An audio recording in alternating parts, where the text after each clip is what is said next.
All right, leero si birthday surprise. Leero surprise ya Thanksgiving. Mama bali mu kumusiima. Omukyalo ono si yamuzaala naye yamukolera ebirungi bingi ng'alinga amuzaala. Kasooke tulabe reaction yegenda kubeera etya.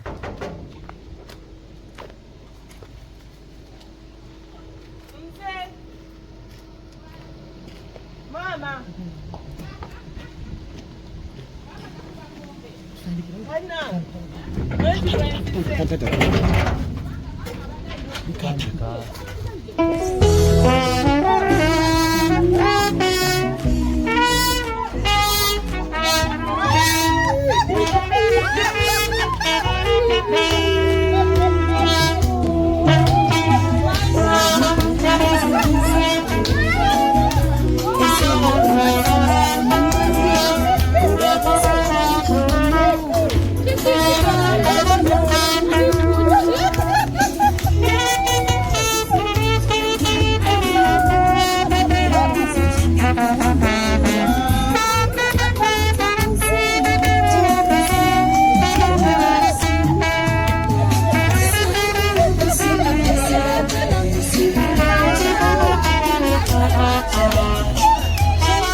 Onoonya ttaka, nnyumba ya kugula oba oyagala kugobera ku byapa byo. Brand Pro Property Services ku MT Building mu maaso ga Muguluma Empire Zana bano beesowoddeyo kugonjoolera ensonga ezo. Obukugu n'obwesimbu bye bikulembera ku Brand Pro Property Services Limited abasangibwa ku MT Building mu maaso ga Muguluma Empire Zana. Tebakomye ku kuteekerateekera ggwanga nga bayita mu kisaawe kya Real Estate. Kinajjukirwa nti omwaka 2024 Brand Pro Property Services Limited yakiikirira Uganda mu summit y'aba Real Estate eyateekebwateekebwa Dar es Salaam mu ggwanga lya Tanzania. Muno mwalimu okusala entotto okulaba buti eggwanga bulirina okuteekebwateekebwa munda mu bibuga ne mu masoso g'ebyalo okubituusa ku mutendera gw'ensi yonna. Ensonga ezoogeza abangi obwama ensangi zino eza Airbnb, Brand Pro Property Services bazikutte kannabwala. Mu buufu buno omwana omuwala atwalibwa mu nnyumba erimu buli kalonda yenna n'alowooza nti yabba baabuwe ng'ali mu kipangisa ekiggwako mu nnaku 3. Osobeddwa ng'oyagala kugobera ku letters of administration, oyagala kukupuntira ttaka lyo kiyite land surveying, weekwate Brand Pro Property Services Limited ku MT Building mu maaso ga Muguluma Empire Zana. Sisinkana Brand Pro Property Services Limited mu nkola eya tekinologiya ng'oyita ku nnamba z'essimu eziwandiikiddwa wansi awo. Kati nkulaze ente y'abato gyetunudde nti n'ebinnyonnyonto gye bigenda okugwa, ate n'olekerera entujjozi n'entoli nga mafulungu.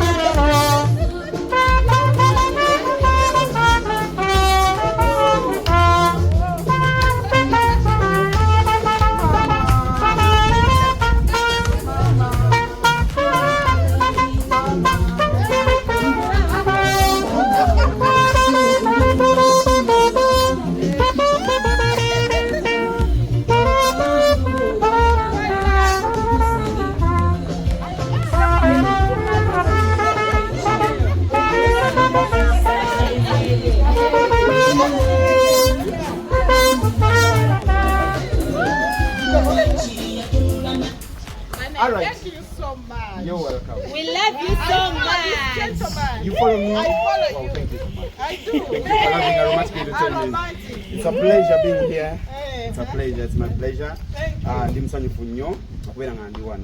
Ate kisookera ddala ndi musanyufu. Omanyi ntera okukola surprise. Nina okulira abantu abatali bakyamu. I'm so happy. My family. Your family. Family yonsanyufu. I know. Ntumiddwa bano bonna naye nga abakulembeddemu bamuyita Zaweda.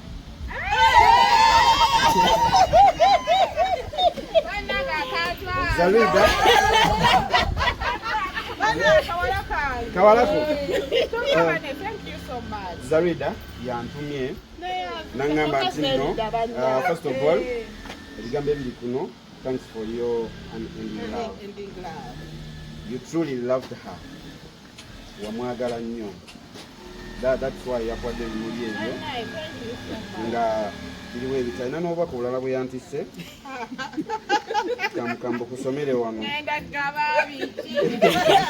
People were not working, you were here. Because of Thank you so much. Obubaka buno Zaweda bannange ebigambo yawandiise kyalo kiramba bingi. Yagambye I've been carrying these words in my heart for a long time, and I want to express how deeply great I am for everything you've done for me. For many years, you've been a mother figure, mentor, source of strength in my life. Even before my father's passing, you had already taken responsibility for me, guiding me, supporting me, helping me, becoming the person I am today. Love and care being based on convenience or circumstances, they have been constant through every season of my life. One of my greatest regrets is disappointing you by becoming a parent before completing my education. I know that Past that. I know that you had hopes and dreams for me, and my choices must have caused you pain, worry, and disappointment. Many people would have walked away, especially considering that my father was no longer alive, and there was no obligation for them to continue carrying such responsibility. Yet, despite everything, you never gave up on me. Wow. Wow. Wow. Then, Nibyongera nagamba nti no, giving me the opportunity to come to the UK have deeply opened my eyes to the true extent of your love and sacrifice. Before coming here, UK.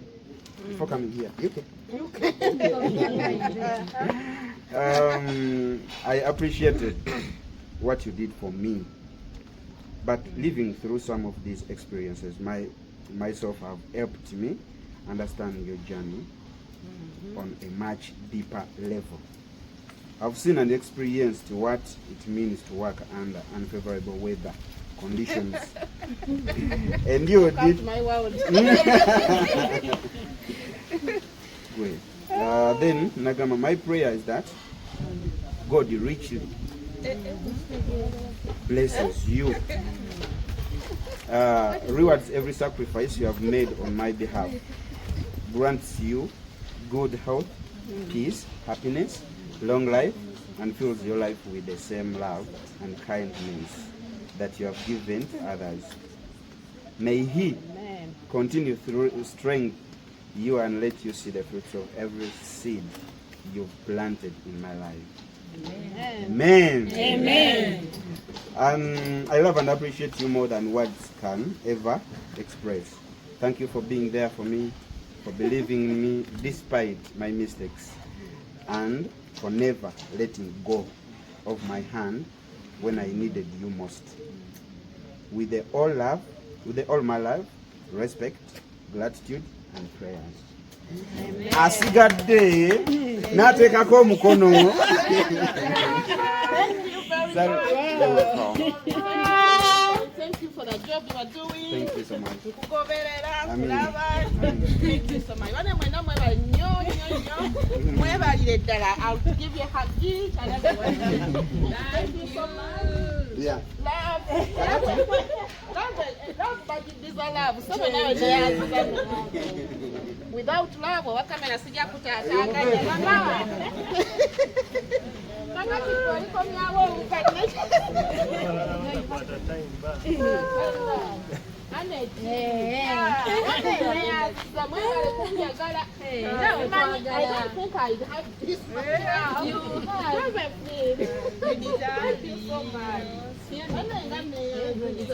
Kakati akaseera ako unobisobola batukwatire leka basobola kwatire akaseera ako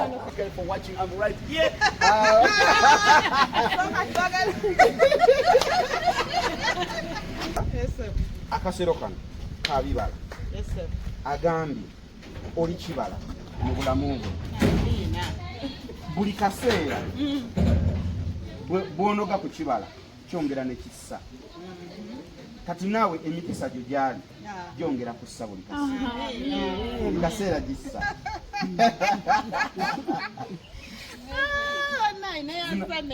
zino grapes za kala ya papo era ng'olyako naye ng'olyako mpola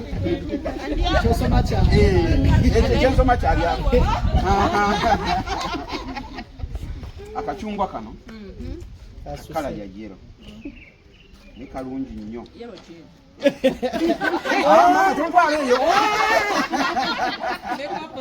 tontwaleeyo nkulaba gyolaga naye olimba sijja kgendayo. So mama mulimu akatunda kano akagaana okalye agambye tokakuba juice nuna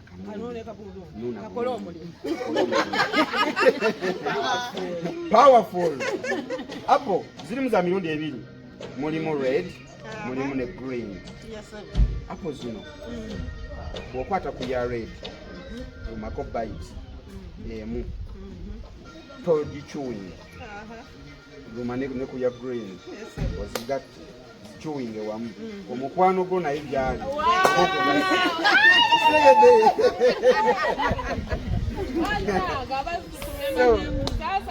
so ndowooza byebyo mami akananansi mulimu ekibala kyakananansi akananansi ako mama kalina juice bwomukamula bwoti oyinza okufunamu eiza omunanansi kuno okukulukuta oba akananansi akokununa kati ojja kusalawo kyoyagala kyona okozesa. Zarida, my message is right here. Zarida, my message is right here. And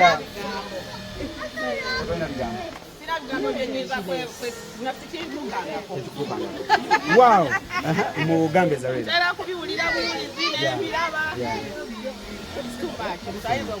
I know. All I know she loves me, but I didn't know it's to this level. Wow. And yeah. Ebiri byagwa. Yeah. Mukama akuwa omukisa okole £2 ziwere Mukama akuyambe ozimbe byonna bingi bye tubasabira ate n'abali wano mwenna famire yange abazzukulu sinababuuza nsanyuse nnyo. Thank you so much. Munjagadde nze byesimadde simanyi yange namwe etuukaawo. Thank you so much. Mukama abampera omukisa abantu balese offices lero lwakutaano bali wano all love. Sebo neyaza wakamera neyaziza bakiyita batya kiri omulebe neyaze and it is just the beginning. Okay. Wow. Let's go in the same. Let's go in the session. Speed 100, love on this one,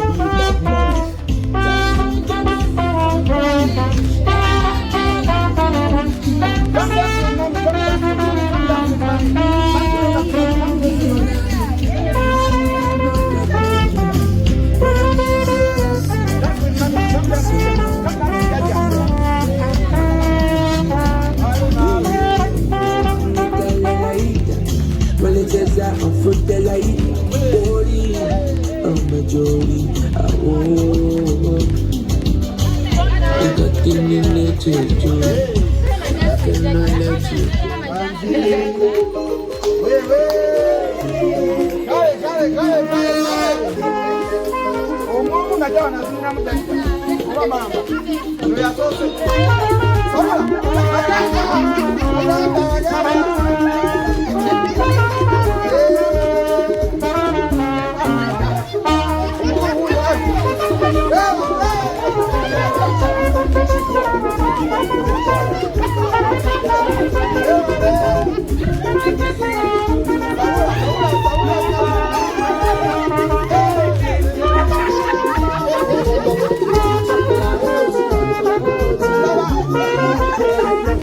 You're welcome.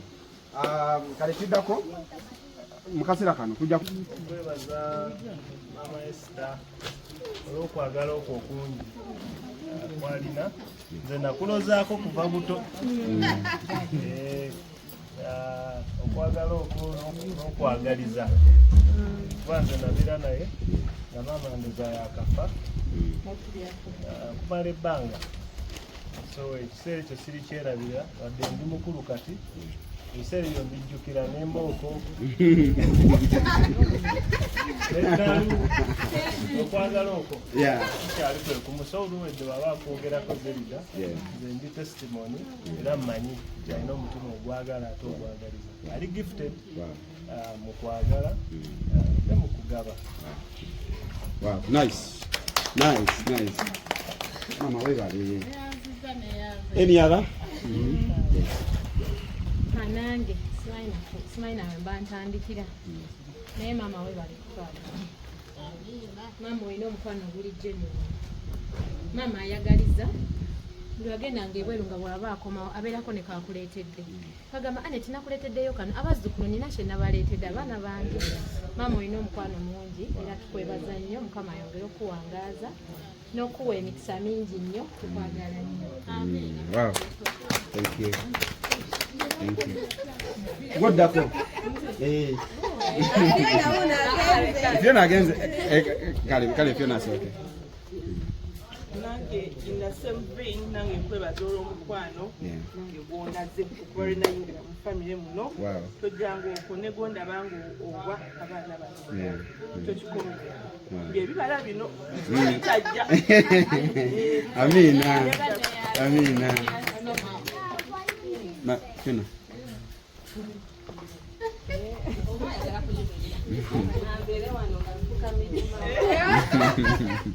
manage mama webale nnyo anyetengereza agambye you have pure and true love webale nnyo kutwagala webale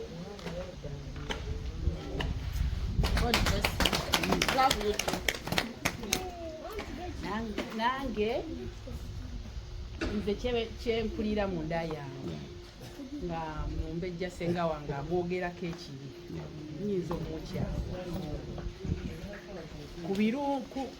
ku byali byonna n'omwogerako obwogezi obubi nkukyawo byebyange.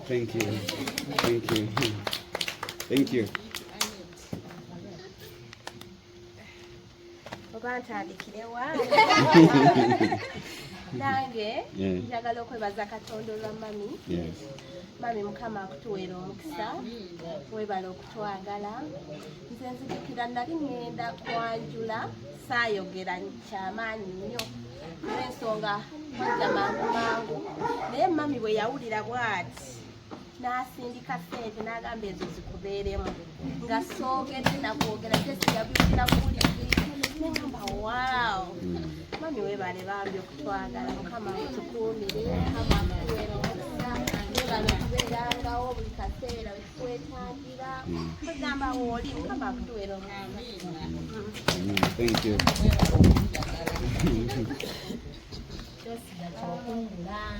njagala okukwebaza Aunt Esther nakumanyira ku Zerida nakunyumizaako nnyo webale nnyo kulera Zerida webale okubeera naye obuzibu bwonna mumanyi byonna byabadde akola webale nnyo okumulabirirayo yonna gyali tebibadde byangu naye webale kubeera naye ate nkwebaza naffe okutubeererawo nze buli lwembeeraawo Aunt Esther n'akuba essimu omwami wange kyasooka okuŋŋamba Aunt Esther yakubye yangu wagenda yangwa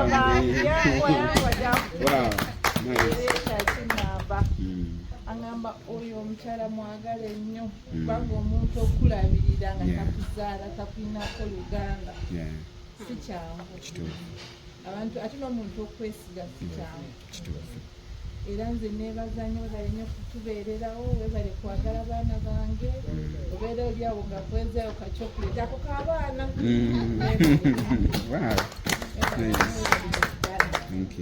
era naffe tukusabira twagala nyo tukusabira era tugamba buli kyonna kyoyagala tujja kuyamba tujja kikola. Nice.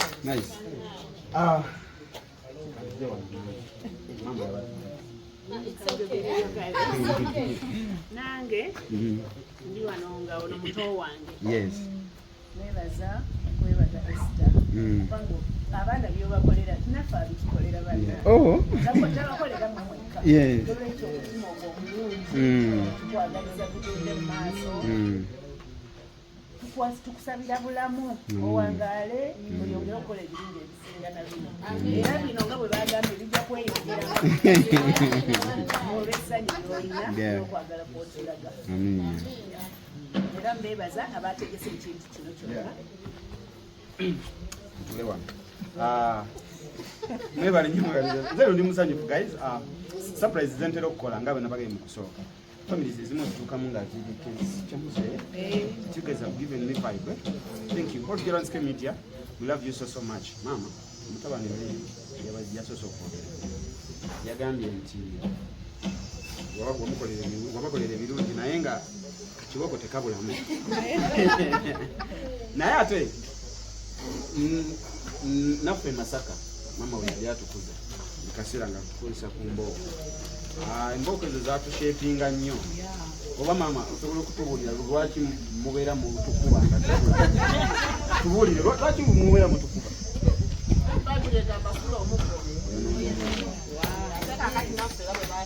simuvubi omuntu atakukuba banaakuleka nga takuyigiriza batakwagala atakuwabula batakwagala so omuntu akwagala gali bagambye nsobole kwagala ate nze ndi musanyufu era era bebagambye bamanyi tuli bakambwe abambejjanana bwe batugamba naye at the end of the day tuba tubatereeza muki kati nze ndi so proud ku baana baffe bonna mukama abataddemu ekisa okubakuza sirinzeka tuli basizi babamanyi nnyo bamaama ne bakojja so kino kyemunkoledde neyanza neyanze naye okuddamu ekibuuzo kyonki muzadde eno oyagaliza omwana wo nti bwe tuba tugenze ng'abaana bwe baleka nga bali established ogenda okoze eki so kaakati I'm happy to appreciatinga ebibonerezo ebyo ebigambo ebyo byetwogera ebibeera hash oba olaba omwana agwa mu kinnya ng'oyagala akole ki so mbeebaza nti baawuliriza kandi olwaleero batunudde emabega ne bakyaappreciatinga. Thank you so much for Fiona. I don't know what to say. I don't want to say anything, but it was Simani, a blessing. You always know. Mama. I don't know. I don't know. I don't know what to say. Mama.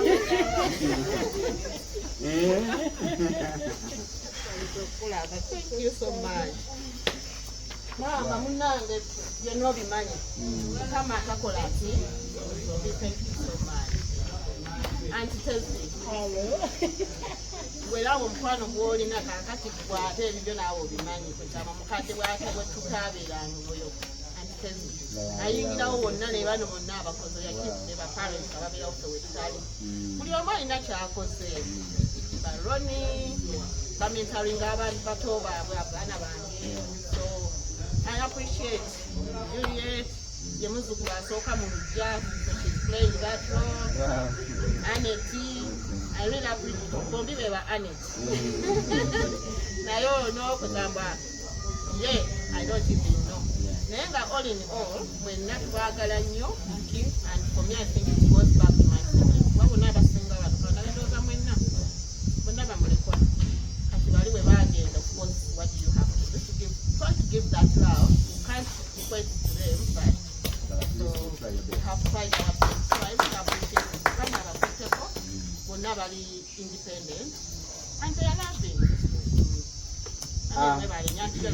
Thank you so much for your going on. They were telling us Zerida, so I came to know her through Zerida.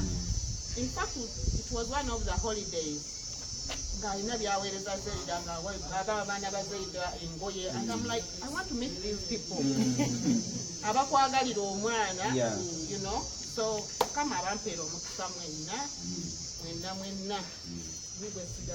Betty. Betty, when I come forward, oh no, Betty. Let's come here. She became a mother to Zerida children and she did a good job. Thank you so much, yeah?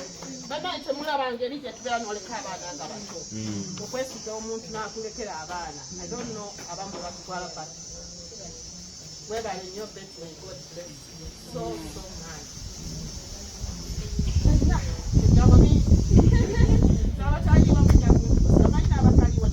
No, they are not here, but celebrate family. Thank you so much, Maurice. I follow you. Always.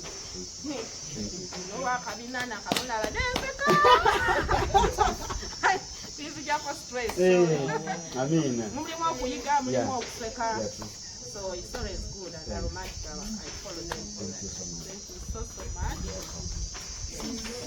Kale, tuli ku Morris Jordan's K Media. My name is Morris Jordan's Kawesa. Bino nno ntera nnyo mbagamba nti ngenda gye nkolera surprise. Naye kati nga byolabye wano. Oyinza okubeerayo ng'oli mukyala oluusi wazaala abaana. Naye nawe ng'ogamba lwaki abaana bange nze tebabinkolera bino. Wabatulugunya. Wabayisa bulungi. Bino babikolera muntu ng'abaana bayisiza bulungi n'abazzukulu. Kati bw'oba okyali myaka emito, myaka 3, 4, myaka 2, boyi bw'ozaala abaana bakwate bulungi mugine emyaka bakolere bino ate n'ebisinga. So please, ate omuggo gukwate totokwata muggo be mwana ate omuleete lubale nedda si kyebategeeza mukwate omugalamize omukube embooko 5 mugambe kino tebakikola so si kukuba kutta okitegeera kwate bona okuba notta ate era bino tojja bituukako nti olwokuba mama Mizerida yagambye nti tubakube tagambye kukuba kutta kubanga olongoosa bw'otalongoosa bijja kuyitako nze maama yankuza mukolera mukyala wange nakwagala nnyo tegeso kati mukaseera kano katugende mu kusala keeki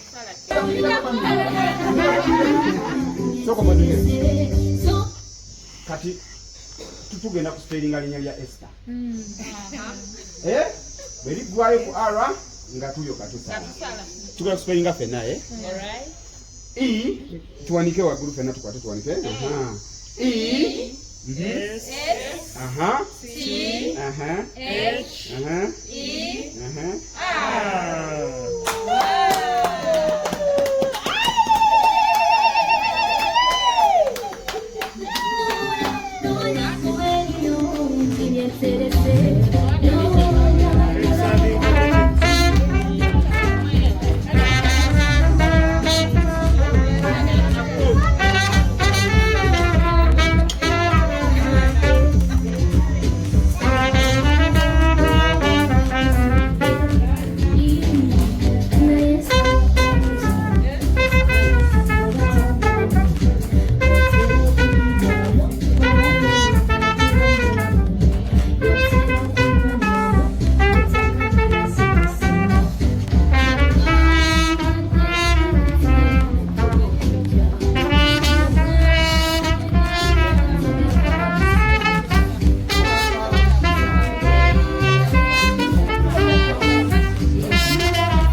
Wow. You know it's my favorite color. Thank you so much.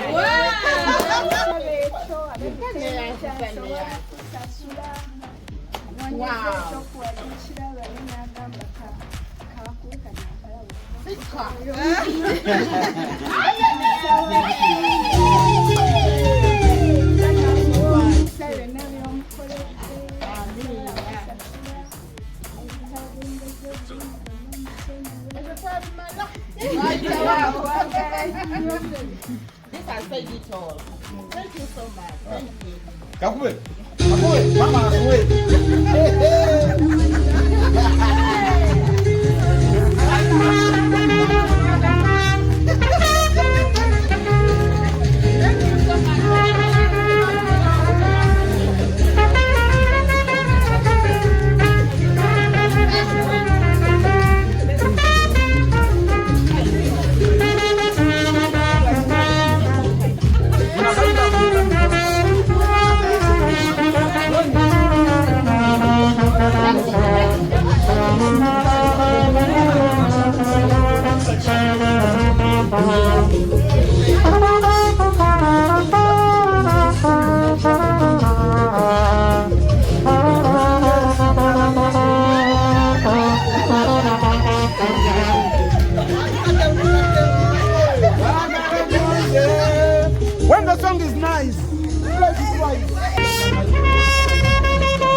I'm in the happiest family. That's why I'm happy. That's why I'm happy. These guys, they have vibe. They have vibe. They are really happy. Thank you so much. I so appreciate our mom. I think my Zarida. I think I've delivered. Thank you so much. Delivered? Yeah. I'll give you a big hug when I return. Oh. I think my work is. I think my work is done. Thank you so much. And my greetings to the aromatic family. Aromatic I family. love them so much. Mami akambia tuagala nini? I love you so much. Darita I really amekuwa. appreciate it. Thank Yeah. you so much for your time, for the love, for the dedication, for the trust. You see, you have been trustful to do this. Yeah, of course. So, see you much for So, I'm with my family. But I'm not juice. Twebaze kitaffe omulungi ow'ekisa tukwebaza akatola olunaku olwaleero tukwebaza olw'obulamu bwa maama olw'omukwano gw'omuwadde aye tukwebaza lwa busunna omu ali wano azze okwetaba ejaguza kuno okwebaza katonda gwe olw'obulamu bw'omuwadde n'ebirungi by'omukozesezza abantu ab'enjawulo tusaba omukisa gw'egyali ekitaffe ow'ekisa obulamu omuwe emirembe ayi kabaka omulungi ow'ekisa omusanyuse wamu ne bato baffe bonna abalala abatali wano abandyagadde okuba wano tukwebaza ekitaffe ow'ekisa twolaze obulungi bwo eri ffenna kubanga tuli bato tukuze ate ne tuzaala n'abaana kitaffe tukwebaza kubanga otukoze obulungi obutagambika era tusaba nga ne maama asuubira okuddayo yange litali lyawala okulembera ayi kabaka ow'ekisa wamu ne luwedde Zerida tusabira Mukama kitange wajje ozeewo omugabirire era weebale kabaka abakabaka kitange okumuwa omutima ogujjukira weebaza ng'abagenge bali abadda omwe eyadda omwenda ne gusigala Mukama tukwebaza olw'ekyo kyasobodde okujjukira tusaba nga tuvaana mu kifo kino Mukama otukulembere otubeere era buli kinoomu tusinkane mu mbeera enjawulo gyakwetaagamu bino bina tusaba nga tuyita mu linnya lya Yesu Kristo Mukama Amiina. Okwagala kwa Katonda n'okusa ekimogomo era ffenna ebyabulala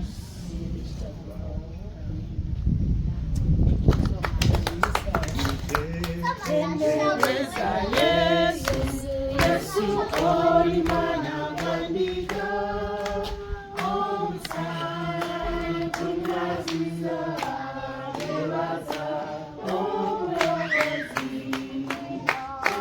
Tendereza Yesu, Yesu olimanya wandiga omusana tunaziza ebaza